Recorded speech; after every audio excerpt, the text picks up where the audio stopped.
They say time heals all wounds, but some cuts run too deep to ever fully heal. I'm Emily, and 3 years ago I lost my only child, my beautiful boy Lucas, to leukemia. He was only 12. The kind of loss that reshapes your whole world, leaving you to navigate a reality you never wanted to face. I remember the day we got the diagnosis like it was yesterday. Lucas had been tired, more than usual for an active 12-year-old. Bruises appeared on his legs that he couldn't explain. When the doctor said the word leukemia, my world stopped spinning. The next 8 months were a blur of hospital rooms, chemotherapy sessions, and desperate prayers. Through it all, Lucas remained our ray of sunshine. "Mom," he'd say during the long nights in the hospital, "when I get better, can we go to Disney World? I want to ride Space Mountain." I'd smile and add it to our growing list of future plans, trying to hide my tears as I watched my once energetic boy grow weaker each day. The college fund had been Lucas's idea, actually. He was always thinking ahead, even at 12. "I want to be a doctor, Mom," he told me one day during treatment, his face serious despite the cartoon-covered hospital gown he wore. "So I can help other kids like me." That night, I opened the college savings account, determined to make his dream come true. I put every spare penny into that account. My job as a high school teacher didn't pay much, but I managed to save $47,000 over the years. It was my way of holding on to hope, of believing in a future where Lucas would grow up to wear a white coat and save lives. But life had other plans. Lucas passed away on a quiet Sunday morning in April. One moment he was there, holding my hand, telling me not to cry, and the next, he was gone. The world kept turning somehow, even though my reason for existing had slipped away. That's when my younger brother Michael stepped in. He'd always been the successful one in the family, investment banker, living in the city, the one who had it all figured out. When he offered to manage Lucas's college fund, to make it grow through his investment expertise, I agreed. Maybe it was grief clouding my judgment, or maybe I just needed something to believe in again. "Trust me, Em," he said, his confident smile so reminiscent of our childhood days when he convinced me to go along with his schemes. "I'll make sure Lucas's money helps other kids achieve their dreams. We'll set up a scholarship in his name." I signed the papers, transferring control of the account to Michael. Our parents praised his generosity, calling him a guardian angel for stepping in to help their grieving daughter. Even then, something felt off, but I pushed the feeling aside. After all, he was family. For the next 2 years, I threw myself into teaching, trying to fill the Lucas-shaped hole in my heart by helping other children reach their potential. Michael would send me quarterly statements showing how the investment was growing, complete with complicated charts and financial jargon I barely understood. I wanted to believe everything was fine. Then came the wedding invitation. Michael was marrying Sophia, his girlfriend of 6 months. The envelope was thick, cream-colored paper with gold embossing. Clearly expensive. Inside was an invitation to what promised to be the society event of the year. Ceremony at the Grand Plaza Hotel, followed by a reception for 300 guests, with a 5-course dinner and live entertainment. "Isn't it exciting?" My mother gushed over the phone. "Michael says they're flying in orchids from Thailand for the centerpieces. And wait until you see Sophia's dress. It costs more than my first car." Something about the extravagance made my stomach turn. Michael had always lived well, but this seemed over the top even for him. Still, I pushed my concerns aside and focused on being happy for my brother. After all, he'd been there for me during my darkest days. The wedding was exactly as advertised, a showcase of wealth and excess. Crystal chandeliers dripped from the ceiling, champagne flowed freely, and the orchid centerpieces were works of art. I sat at my assigned table, feeling out of place in my department store dress, watching Michael and Sophia twirl across the dance floor. "You should be proud," the woman next to me said, introducing herself as one of Sophia's aunts. "Your brother certainly knows how to throw a party. Though I hear they went a bit over budget. Something about unexpected investment losses." My blood ran cold. Investment losses. The woman nodded, warming to her gossip. "Oh yes, apparently some of his clients' accounts took quite a hit. But Michael wasn't about to let that stop him from giving Sophia her dream wedding. She leaned in closer, lowering her voice, moved some money around. You know how these financial types are, always robbing Peter to pay Paul." I excused myself and headed for the bathroom, my head spinning. Surely she was mistaken. Michael wouldn't. He couldn't have. But as I thought back over the past few months, the increasingly complex statements, the delayed responses to my questions about the scholarship program, his sudden lavish wedding, pieces started falling into place. That night, I couldn't sleep. As soon as I got home, I dug out all the statements Michael had sent me and really looked at them for the first time. The numbers didn't add up. The charts seemed to be copied from different sources. How had I been so blind? The next morning, I called the bank where the original college fund had been held. After providing my documentation, the customer service representative confirmed my worst fears. The account had been empty 8 months ago. Every penny of Lucas's college fund, gone. I sat at my kitchen table, staring at the bank statements, feeling like I couldn't breathe. The money wasn't just savings. It was Lucas's legacy, his dream of helping other children transform into Thai orchids and champagne fountains. When I confronted Michael over the phone, his response chilled me to the bone. It was just sitting there. Emily, he said, his voice carrying that same confident tone he'd always used to talk his way out of trouble. The money wasn't doing anyone any good. Lucas is gone. He doesn't need it anymore. I had expenses, the wedding. I'll pay you back eventually. I hung up without saying another word. That night, I started gathering evidence, bank statements, transfer records, copies of the original agreement where Michael promised to manage the fund for scholarship purposes. I documented everything, building a case while trying to contain the rage and betrayal threatening to consume me. 2 weeks after the wedding, Michael called again. This time, his voice had lost its usual swagger. I need your help, he said, trying to sound casual, but I could hear the desperation underneath. Sophia and I found the perfect house. But with the wedding expenses and some investment complications, we're a little short on the down payment. I was hoping. I cut him off. How much did the orchids cost, Michael? What? The orchids. At your wedding. The ones from Thailand. How much did they cost? I don't see what that has to do with. They were beautiful. I continued, my voice steady despite the trembling in my hands. I bet they cost about as much as a semester of college. The champagne fountain probably covered another semester. The ice sculptures. Maybe those could have funded a year of medical school. Emily, you're not still upset about the college fund, are you? I told you, I'll pay it back.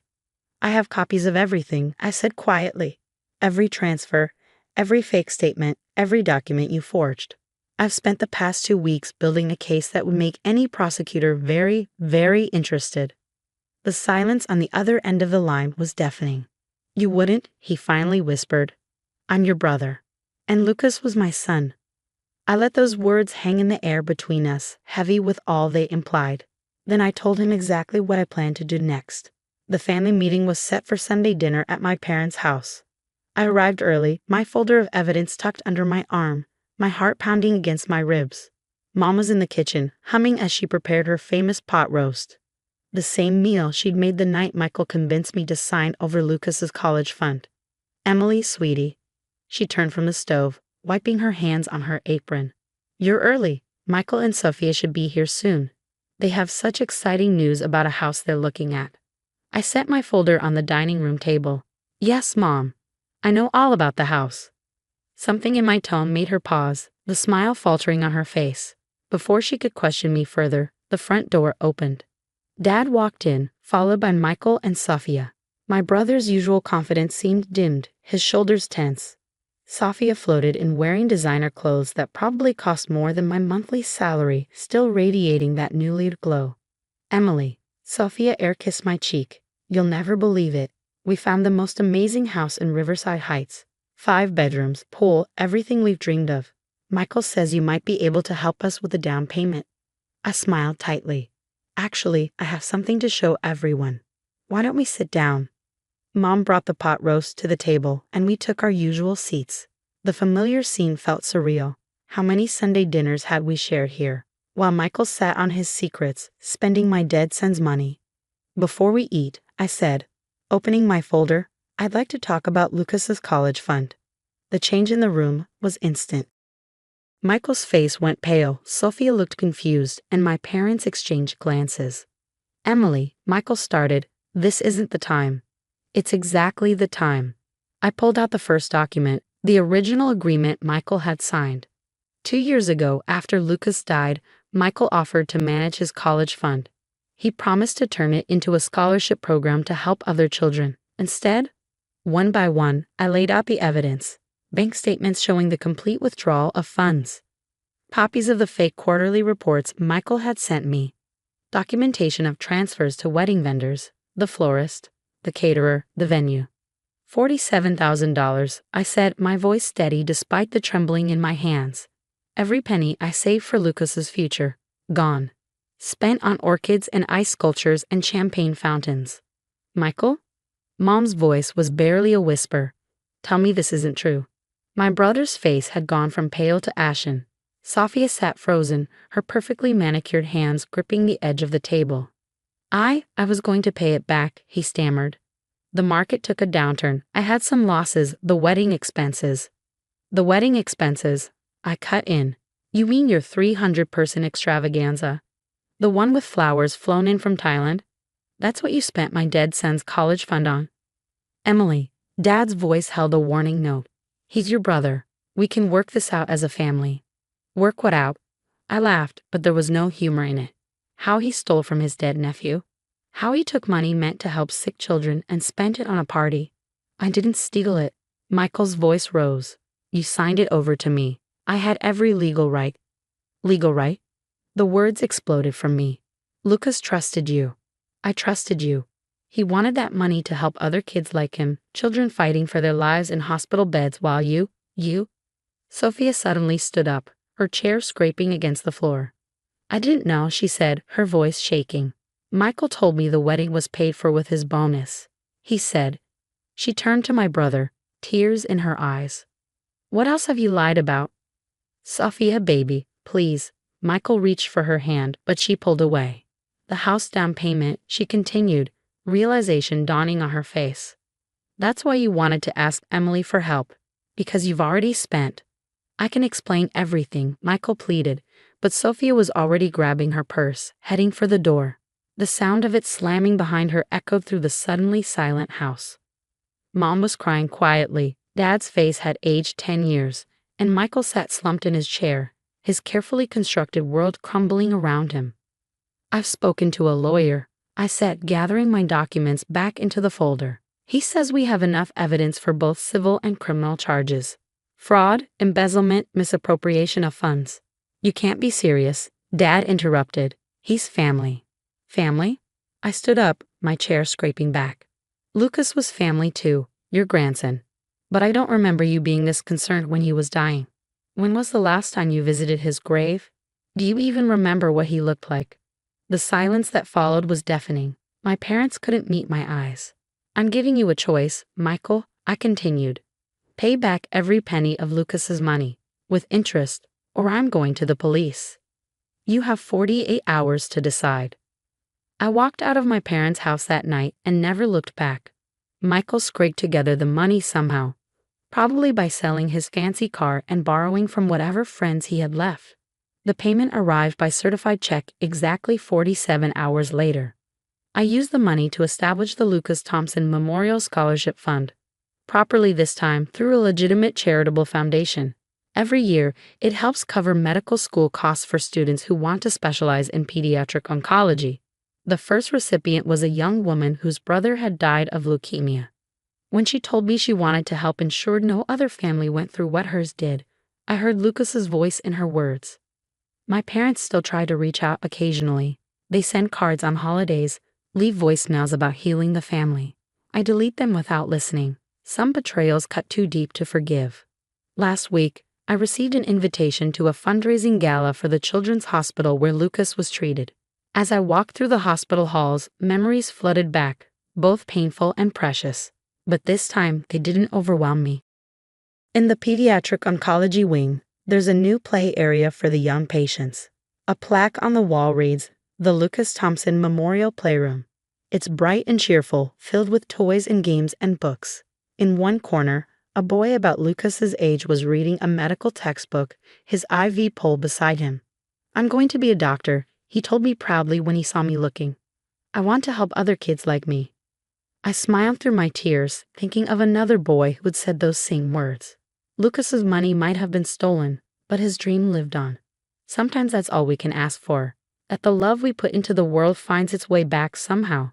That our losses become someone else's beginning. Michael and Sophia divorced 6 months after that Sunday dinner. I heard through mutual friends that he lost his job when word got out about what he'd done. Last I knew, he was living in a small apartment, working at a local bank, a far cry from his investment banker days. Sometimes I wonder if he thinks about Lucas, if he feels any remorse for what he did. But mostly, I've learned to let go of those questions. The scholarship fund has helped 12 students so far. Each spring, I receive letters from them, telling me about their studies, their hopes, their plans to make a difference. I keep these letters in a special box alongside Lucas's photos. When I read them, I can almost hear him saying, "See, Mom, dreams really do come true, just not always the way we expect." He would have been 15 this year. Sometimes I imagine him as he might have been, taller, voice deeper, but still with that gentle heart that made him want to help others. In my darkest moments, when the loss feels fresh and raw, I remember what he taught me about love and forgiveness. But some things are beyond forgiveness. What Michael did wasn't just a betrayal of me. It was a betrayal of Lucas's memory, of his dream to help other children. That's a debt that can't be repaid with money alone. Yesterday, I visited Lucas's grave. I do this every Sunday, bringing fresh flowers and telling him about my week. This time, I told him about the scholarship recipients, about the new playroom, about all the ways his spirit lives on in the lives he's helping to shape. "You did it, baby," I whispered, touching the coal stone. "You're helping other kids just like you wanted, and Mom's making sure no one can ever take that away again." As I walked back to my car, the setting sun painted the sky in shades of orange and pink. Lucas loved sunsets. He used to say they were proof that endings could be beautiful. Standing there in the fading light, I finally understood what he meant. Some endings are painful, cutting us off from people we once thought we'd never live without. But sometimes those endings make space for new beginnings, for different kinds of family, not bound by blood, but by something stronger, the choice to honor what matters most. Lucas taught me that, and in the end, that lesson was worth more than any amount of money Michael could have stolen.